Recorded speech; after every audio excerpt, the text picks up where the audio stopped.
안녕하세요. 별밤 이야기 서재입니다. 오늘 밤은 조선시대 한겨울 새해 아침에 시작된 특별한 인연 이야기를 들려드리려 합니다. 따뜻한 차 한 잔 곁에 두시고 편안하게 들어주세요. 지금부터 매화꽃 아래 맺어진 인연 이야기가 시작됩니다. 때는 조선 중기, 눈 내리는 정월 초하루 아침이었습니다. 한양의 양반가 골목에는 이른 새벽부터 분주한 발걸음 소리가 이어졌습니다. 새해 첫날 친척과 어른들께 세배를 드리는 것은 그 시절 가장 중요한 예법 중 하나였지요. 하지만 양반가의 여인들은 함부로 밖을 나설 수 없는 시절이었습니다. 규방에서 자라난 귀한 딸들과 부인들은 바깥 출입이 엄격히 제한되었고 특히 다른 남자들이 있는 곳에는 얼굴조차 내비칠 수 없었습니다. 그래서 생겨난 것이 바로 문안비라는 직업이었습니다.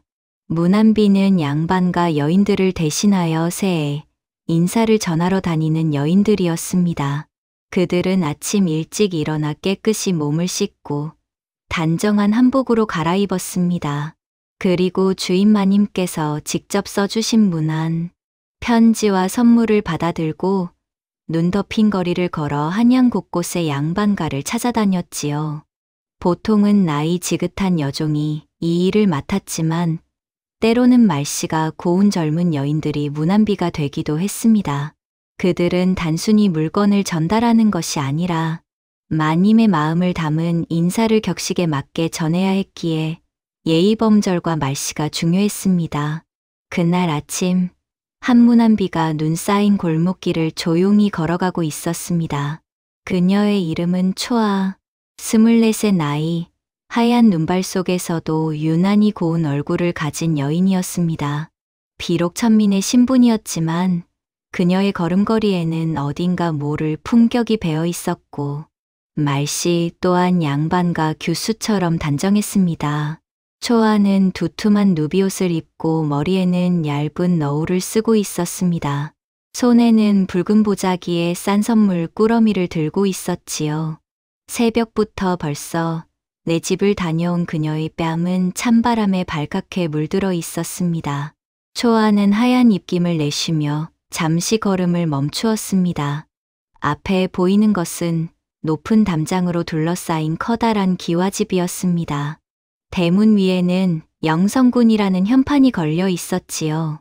초아의 가슴이 순간 두근거렸습니다. 영성군. 그 이름을 듣는 순간 까마득히 잊고 있던 기억 하나가 떠올랐습니다. 10여 년 전 초아는 다른 이름으로 불렸습니다. 그녀의 본명은 면화. 그녀는 이필주 대감의 외동딸이었습니다. 비록 벼슬이 높지는 않았지만 이필주 대감은 청렴결백한 선비로 이름이 알려진 분이었고 한양의 작은 집 한 채와 시골에 약간의 논밭을 가진 중인 양반이었습니다. 면화는 그 집의 하나뿐인 딸로 태어나 아버지와 어머니의 사랑을 듬뿍 받으며 자랐습니다. 비록 부유하지는 않았지만 글을 읽고 쓸 줄 알았고 비파를 타고 그림을 그리는 법도 배웠습니다.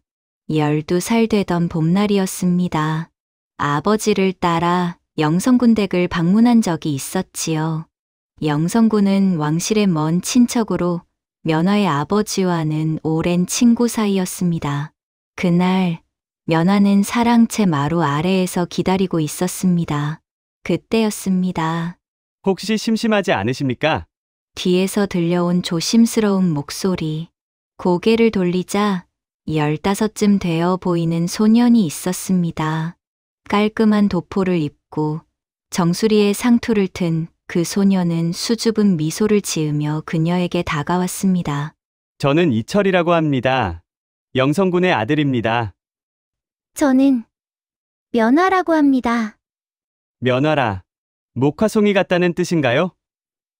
참 고운 이름이십니다. 이철은 그렇게 말하며 손에 들고 있던 무언가를 내밀었습니다. 이거 드시겠습니까? 부엌에서 몰래 가져온 약과입니다. 면화는 놀란 눈으로 그를 바라보았습니다. 양반집 도련님이 자신에게 직접 과자를 건네다니 상상도 못할 일이었습니다. 하지만 괜찮습니다. 저도 어릴 때는 어른들 기다리는 게 참 지루했거든요. 이철의 미소는 햇살처럼 따뜻했습니다.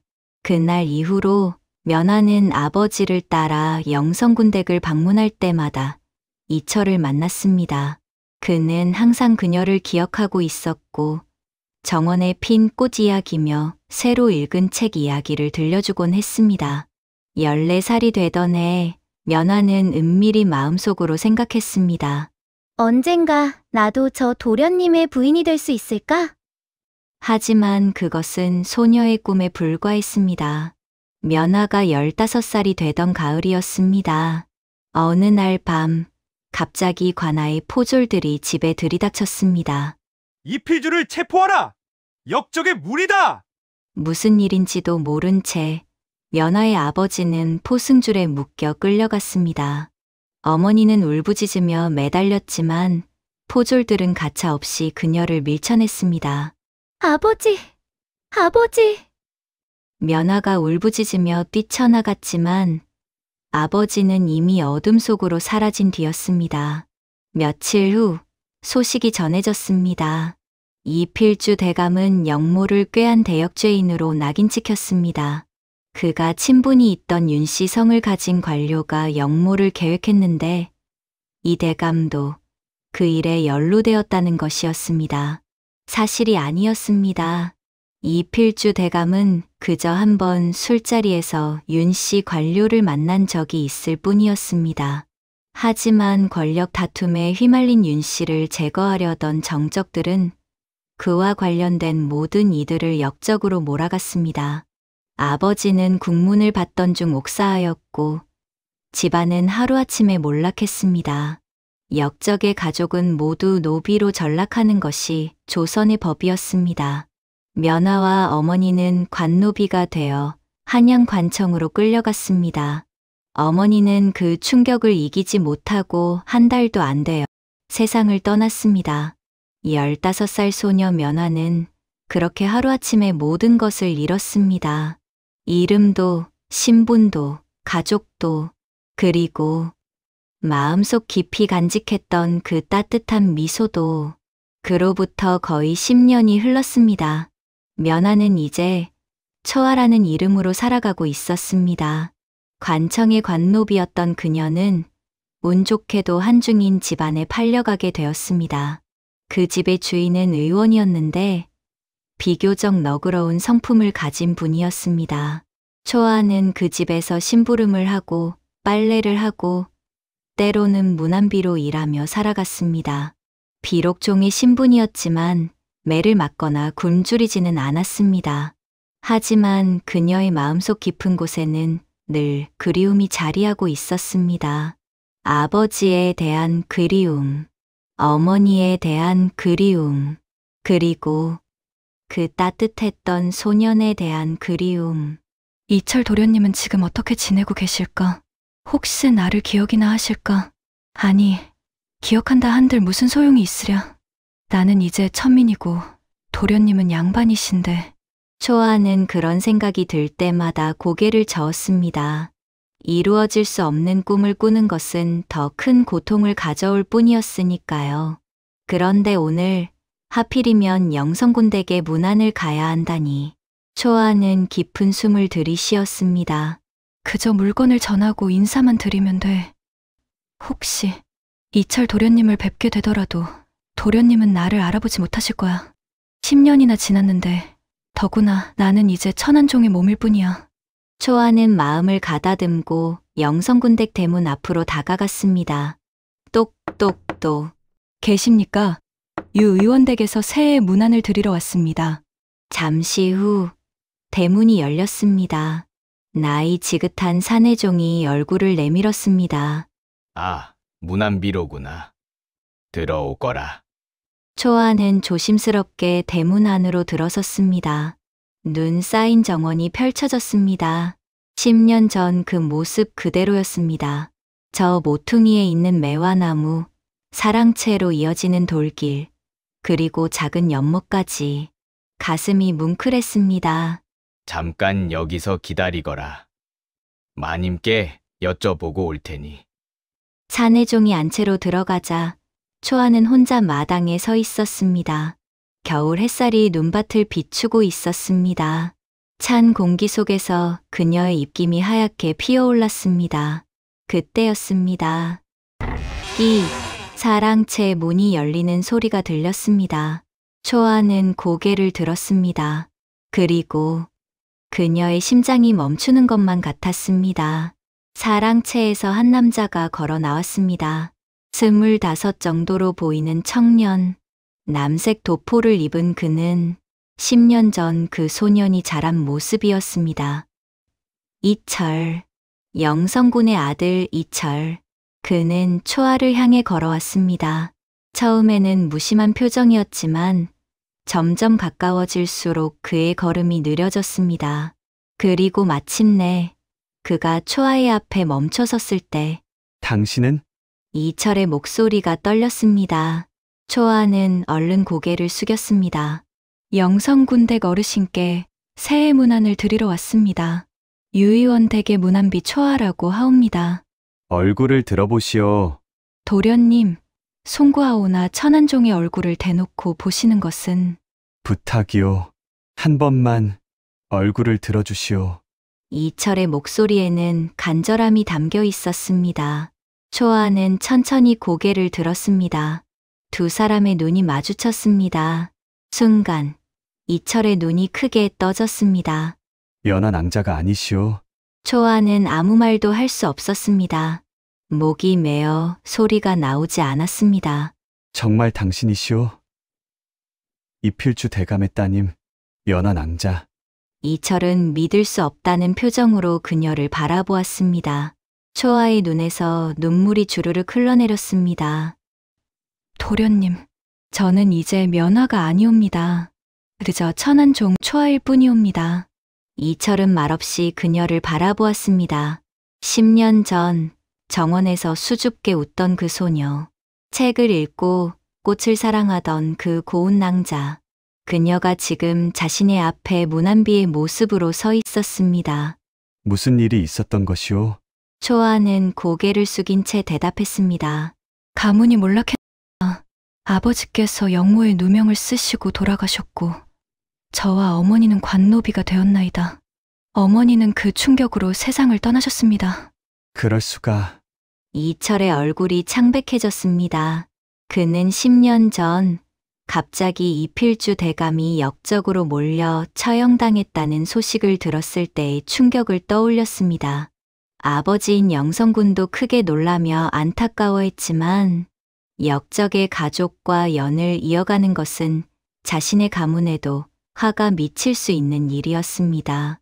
그때 이철은 면화를 찾아보려 했습니다. 하지만 그녀가 어디로 팔려갔는지 살아있기는 한지조차 알 수 없었습니다. 세월이 흐르며 그는 그녀를 잊으려 애썼습니다. 하지만 매화꽃이 필 때마다, 눈이 내릴 때마다 문득문득 그 소녀의 얼굴이 떠올랐습니다. 그리고 지금 그녀가 자신의 앞에 서 있었습니다. 당신을 찾았소. 이철의 목소리는 떨리고 있었습니다. 10년 동안 당신이 어디 있는지 찾아보려 했으나 찾을 수가 없었소. 그런데 이렇게 다시 만나게 되다니. 도련님, 부디 저를 기억하지 마소서. 저는 이제 다른 사람이옵니다. 초아는 고개를 저으며 뒷걸음질 쳤습니다. 아니요. 당신은 여전히 면화 낭자요. 내가 알던 그 고운 분이시오. 아니옵니다. 저는 천민이옵니다. 도련님은 양반이시고 저는 종이옵니다. 저희는 이제 다른 세상 사람이옵니다. 초아는 그렇게 말하며 보자기를 바닥에 내려놓았습니다. 주인 마님께서 보내신 선물이옵니다. 이만 물러가겠나이다. 기다리시오. 이철이 그녀의 팔을 붙잡으려 했지만 초아는 재빨리 몸을 돌렸습니다. 그리고 눈물을 흘리며 대문 밖으로 달려 나갔습니다. 면화 낭자! 이철의 외침이 뒤에서 들려왔지만 초아는 돌아보지 않았습니다. 돌아본다면 더 이상 걸을 수 없을 것 같았으니까요. 초아는 숨이 찰 때까지 달렸습니다. 골목을 지나고 다리를 건너고 사람들 사이를 헤치며 그녀는 달렸습니다. 그리고 마침내 한적한 뒷골목에 멈춰 서서 눈물을 쏟아냈습니다. 10년 동안 참아왔던 눈물이었습니다. 아버지를 잃은 슬픔, 어머니를 떠나보낸 아픔, 양반에서 천민으로 전락한 치욕, 그리고 그 따뜻했던 사람을 다시는 볼 수 없을 것이라는 절망. 모든 것이 한꺼번에 쏟아져 나왔습니다. 도련님 미안합니다. 저는 이제 도련님 곁에 있을 수 없습니다. 눈발이 그녀의 얼굴 위로 내렸습니다. 차가운 눈송이가 뜨거운 눈물과 섞였습니다. 그날 밤, 초아는 주인 집으로 돌아갔습니다. 유이원 마님은 그녀의 붉어진 눈을 보고 무슨 일이 있었느냐고 물었지만 초아는 그저 바람이 차가워 눈물이 났다고 대답했습니다. 그날 이후 초아는 다시는 영성군댁에 가지 않았습니다. 아니, 가지 않으려고 애썼습니다. 하지만 운명이란 것은 참으로 기묘한 것입니다. 피하려 하면 할수록 더욱 강하게 다가오는 법이니까요. 며칠 후 초아의 주인집에 손님이 찾아왔습니다. 초아는 그날 부엌에서 설거지를 하고 있었습니다. 갑자기 다급한 발소리가 들리더니 주인 마님이 부엌 문을 열고 들어왔습니다. 초아야, 예, 마님? 지금 당장 옷을 갈아입고 사랑채로 나가거라. 손님이 너를 찾으신단다. 저를요? 초아는 이상했습니다. 천한종인 자신을 찾는 손님이라니. 하지만 주인의 명령을 거역할 수는 없었습니다. 초아는 급히 손을 씻고 깨끗한 옷으로 갈아입은 후 사랑채로 향했습니다. 문을 열고 들어서는 순간 초아의 발이 그 자리에 멈추었습니다. 사랑채 마루에는 한 사람이 앉아 있었습니다. 바로 이철이었습니다. 도련님? 초아의 목소리가 떨렸습니다. 이철은 자리에서 일어나 그녀를 바라보았습니다. 면화, 낭자, 아니, 초아, 잠깐 이야기를 나눌 수 있겠소? 하지만 저는 부탁이요. 이철의 눈빛은 진지했습니다. 초아는 어쩔 수 없이 고개를 끄덕였습니다. 두 사람은 마주 앉았습니다. 한동안 침묵이 흘렀습니다. 그리고 이철이 천천히 입을 열었습니다. 나는 그동안 당신을 잊을 수가 없었소. 이철의 고백은 진심이었습니다. 10년 동안 그는 많은 것을 겪었습니다. 아버지의 뒤를 이어 영성군이 되었고 조정의 신하가 되었습니다. 여러 번 혼처가 들어왔지만 번번이 거절했습니다. 그의 마음속에는 항상 한 사람이 있었으니까요. 처음 만났을 때 당신은 정원에서 매화꽃을 바라보고 있었소. 그 모습이 너무나 아름다웠소. 초아는 아무 말도 하지 못했습니다. 그 후로도 당신을 볼 때마다 내 마음은 편안해졌소. 당신과 이야기를 나누는 것이 즐거웠고 당신의 웃음소리를 듣는 것이 행복했소. 도련님, 하지만 갑자기 당신이 사라졌소. 집안이 몰락했다는 소식을 들었을 때 나는 견딜 수가 없어. 이철의 목소리가 떨렸습니다. 당신을 찾으려 했소. 관청에도 알아보고 노비명부도 뒤져봤소. 하지만 당신이 어디로 팔려갔는지 알 수가 없었소. 10년 동안 나는 당신을 찾았소. 도련님께서 그러셨다니 송구하옵니다. 하지만 이제 저희는 신분이 다르다는 것을 말하려는 것이오. 이철이 초아의 말을 가로막았습니다. 알고 있소. 당신은 지금 종이고 나는 양반이오. 세상은 우리가 함께할 수 없다고 말할 것이오. 그렇지 않사옵니까? 하지만 나는 포기할 수 없소. 이철은 단호하게 말했습니다. 당신은 억울하게 천민이 된 것이오. 당신의 아버지는 역적이 아니었소. 무슨 말씀이신지. 초아가 눈을 크게 떴습니다. 이철은 품에서 서류 한 장을 꺼냈습니다. 나는 지난 10년 동안 이필주 대감의 사건을 조사했소. 그분은 무고했소. 단지 잘못된 사람과 한 번 술자리를 함께 했을 뿐이었소. 정말이옵니까? 그렇소. 그리고 나는 이것을 바로잡을 것이오. 이철은 그녀를 똑바로 바라보았습니다. 매화가 피는 봄이 오면 나는 조정에 상소를 올릴 것이오. 이필주 대감의 누명을 벗기고 당신을 양민으로 복원시킬 것이오. 하지만 그것은 어렵다는 것을 알고 있어. 10년 전의 일을 다시 들춰내는 것이 얼마나 위험한지도 알고 있어. 이철의 눈빛에는 결연한 의지가 담겨 있었습니다. 하지만 나는 해낼 것이오.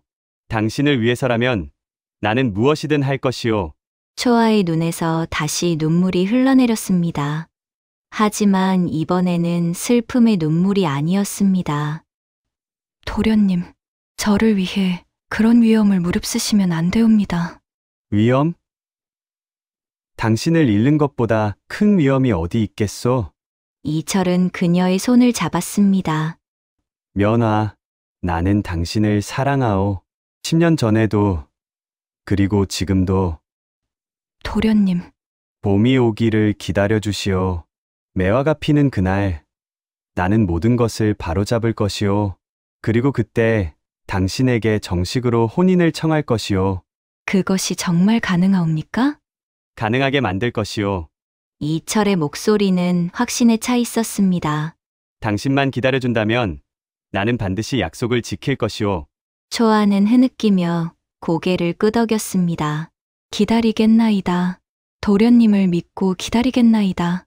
그날 두 사람은 약속했습니다. 매화가 피는 봄에 다시 만나기를. 그때는 더 이상 도련님과 무난비가 아닌 한 쌍의 부부로 만나기를. 하지만 약속을 지키는 것은 결코 쉽지 않았습니다. 10년 전의 영모 사건을 다시 들춰내는 것, 죽은 역적의 누명을 벗기는 것, 그리고 종이었던 여인을 양민으로 만드는 것. 이 모든 것은 한 사람의 의지만으로는 할 수 없는 일이었습니다. 이철은 그 겨울 내내 증거를 찾고, 증인을 찾고, 상소문을 준비했습니다. 그리고 초아는 그저 기다릴 수밖에 없었습니다.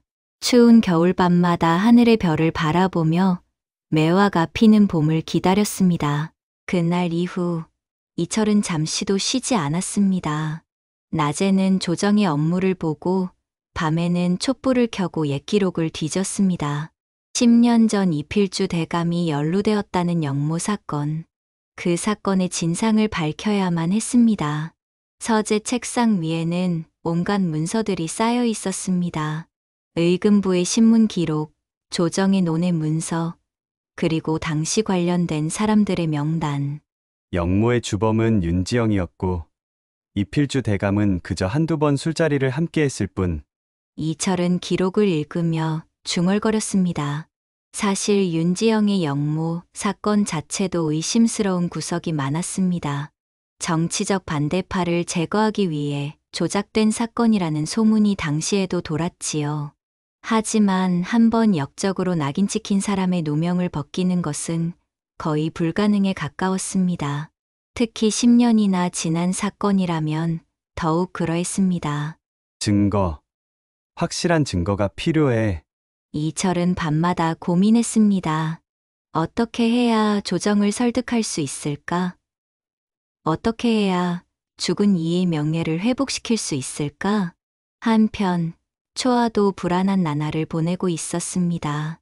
이철의 약속은 고마웠지만 그것이 정말 이루어질 수 있을지 확신할 수 없었습니다. 더구나 그가 자신을 위해 위험을 무릅쓴다는 것이 두려웠습니다. 만약 도련님께 무슨 일이라도 생긴다면. 초아는 그런 생각만 해도 가슴이 철렁했습니다. 그녀는 낮에는 평소처럼 일을 하고 밤에는 조용히 기도했습니다. 부디 도련님이 무사하시길. 창밖으로는 눈이 내렸습니다. 겨울은 깊어만 갔습니다. 이철이 증거를 찾기 시작한 지 한 달이 지났을 무렵이었습니다. 그는 한 가지 중요한 사실을 발견했습니다. 10년 전 영모 사건 당시 윤지영과 함께 처형된 사람들 중에는 실제로 영모와 무관한 이들이 여럿 있었다는 것입니다. 그리고 그중 일부는 이미 몇 년 전에 복원되어 명예를 회복한 상태였습니다. 그렇다면 이필주 대감도 마찬가지가 아닌가? 이철의 눈이 빛났습니다.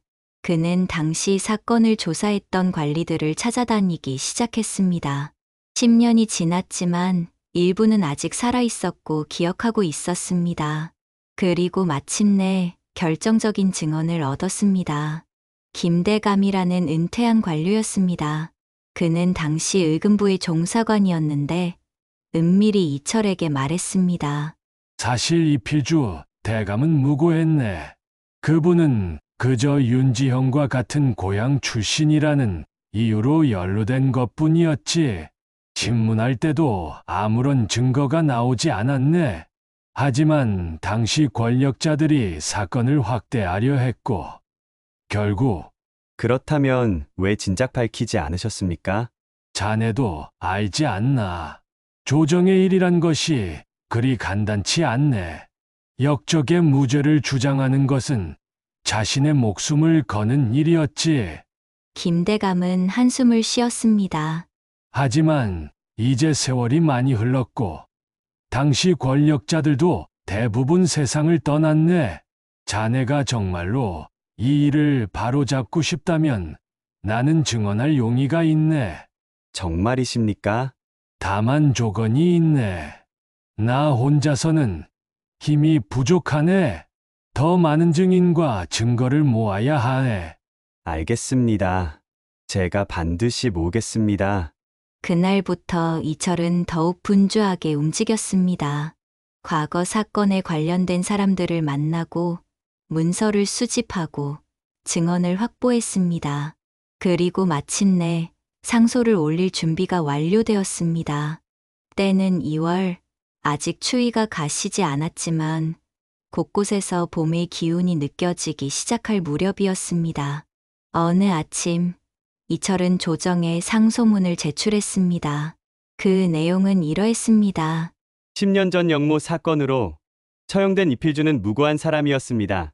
그는 단지 역적과 같은 고향 출신이라는 이유만으로 연루되었을 뿐 실제로 영모에 가담한 증거는 전혀 없었습니다. 당시 신문 기록을 보더라도 그의 결백은 명백합니다. 시는 여러 증인과 증거를 확보하였으니 부디 이필주의 명예를 회복시켜 주시옵소서. 상소가 올라가자 조정이 술렁였습니다.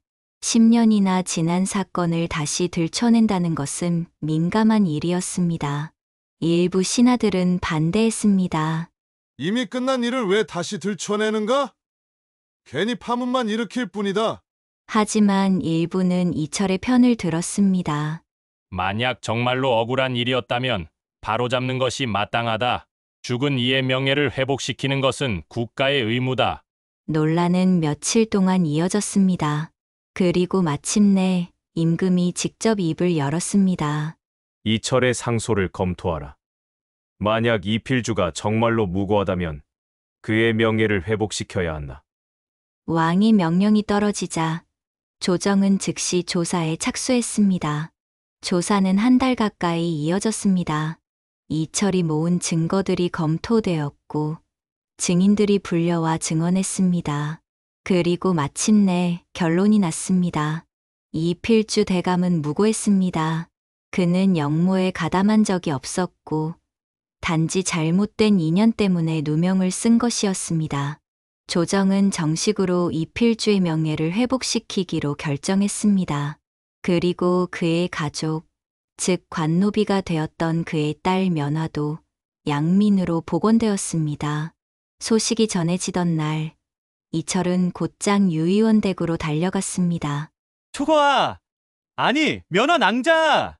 이철이 숨을 헐떡이며 달려왔을 때 초아는 마당에서 빨래를 널고 있었습니다. 도련님? 소식을 들었소. 당신 아버지의 명예가 회복되었소. 그리고 당신도 이제 자유의 몸이오. 정말이옵니까? 초아의 손에서 빨래가 떨어졌습니다. 정말이오. 조정에서 정식으로 결정이 내려졌소. 이제 당신은 더 이상 종이 아니오. 양민이오. 이철은 기뻐서 어쩔 줄을 몰랐습니다. 초아는 믿을 수 없다는 표정으로 그를 바라보았습니다. 아버지의 명예가 그렇소. 이필주 대감은 역적이 아니었소. 조정에서도 그것을 인정했소. 그 순간 초아의 눈에서 눈물이 주르륵 흘러내렸습니다. 10년 동안 품고 있던 억울함, 슬픔, 분노, 그리고 그리움. 모든 것이 눈물과 함께 쏟아졌습니다. 아버지. 초아는 그 자리에 주저앉아 흐느꼈습니다. 이철은 그녀 곁에 다가가 어깨에 손을 얹었습니다. 이제 괜찮소. 모든 것이 바로잡혔소. 유의원 부부도 크게 놀랐습니다. 자신들의 집에서 종으로 일하던 여인이 사실은 양반가의 딸이었고 억울하게 천민이 되었다는 것을 알게 된 것입니다. 유의원은 선량한 사람이었습니다. 그는 즉시 초아를 자유롭게 해주었습니다. 좋아. 아니 면허 낭자. 그동안 우리 집에서 수고가 많았소. 이제는 자유의 몸이니 어디든 가고 싶은 곳으로 가시오. 의원님. 그동안 은혜를 잊지 않겠나이다. 면화는 깊이 절을 올렸습니다. 그리고 이철과 함께 유의원 댁을 나왔습니다. 두 사람은 한양거리를 나란히 걸었습니다. 10년 만에 처음으로 같은 신분으로 함께 걷는 것이었습니다. 이제 어떻게 하실 생각이오? 이철이 물었습니다. 잘 모르겠나이다. 갑자기 자유가 주어지니 무엇을 해야 할지. 면화는 솔직하게 대답했습니다. 10년 동안 종으로 살았던 그녀에게 자유란 낯선 것이었습니다. 그렇다면 이철이 멈춰 서서 그녀를 바라보았습니다. 나와 함께 하지 않겠소? 도련님? 면화, 낭자, 나는 10년 동안 당신을 기다렸소. 이제 당신은 자유의 몸이 되었고 나도 혼인할 나이가 되었소. 당신이 허락한다면 나는 당신을 아내로 맞이하고 싶소. 이철의 눈빛은 진지했습니다. 면화는 가슴이 뛰는 것을 느꼈습니다. 하지만 저는 한때 종이었나이다. 도련님과는 어울리지 않나이다. 무슨 말을 하시오. 당신은 이필주 대감의 딸이오. 이제 조정에서도 그것을 인정했소. 당신은 당당한 양반가의 규수요.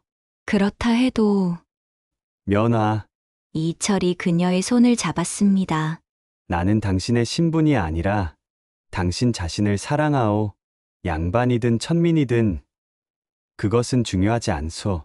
중요한 것은 내가 당신과 함께 하고 싶다는 것이오.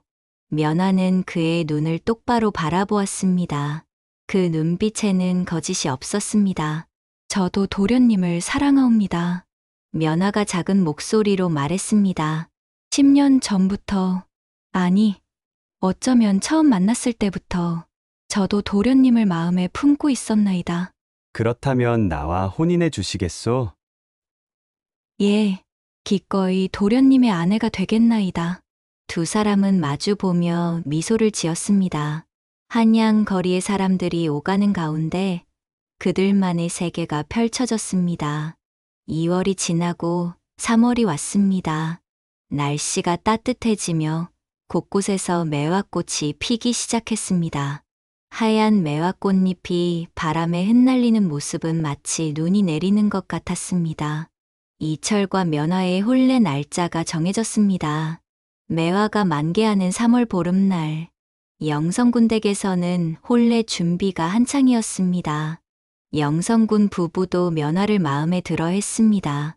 비록 집안이 한때 몰락했지만 이제 명예가 회복되었고 무엇보다 아들 이철이 진심으로 사랑하는 여인이었으니까요. 이필주 대감은 청렴한 선비였지. 그 딸도 훌륭할 것이네. 영성군은 만족스럽게 고개를 끄덕였습니다. 혼례를 하루 앞둔 밤이었습니다. 면화는 영성군 댁의 별채에 머물고 있었습니다. 내일이면 이철의 아내가 되는 것입니다. 창밖으로는 매화꽃이 달빛에 빛나고 있었습니다. 면화는 창가에 앉아 하늘을 바라보았습니다. 아버지, 어머니, 보고 계신가요? 그녀는 조용히 중얼거렸습니다. 딸이 이제 혼인을 하옵니다. 10년 전에는 상상도 못했던 일이옵니다. 그동안 참으로 많은 일이 있었습니다. 슬프고 괴로운 일도 많았지만 이렇게 다시 행복을 찾게 되었나이다. 눈물이 주르륵 흘러내렸습니다. 하지만 이번에는 슬픔의 눈물이 아니었습니다. 아버지의 명예도 회복되었고 저도 이제 당당한 양반가의 며느리가 되옵니다. 부디 편히 쉬소서. 밤하늘의 별들이 반짝였습니다. 마치 대답하듯이. 다음 날 3월 보름.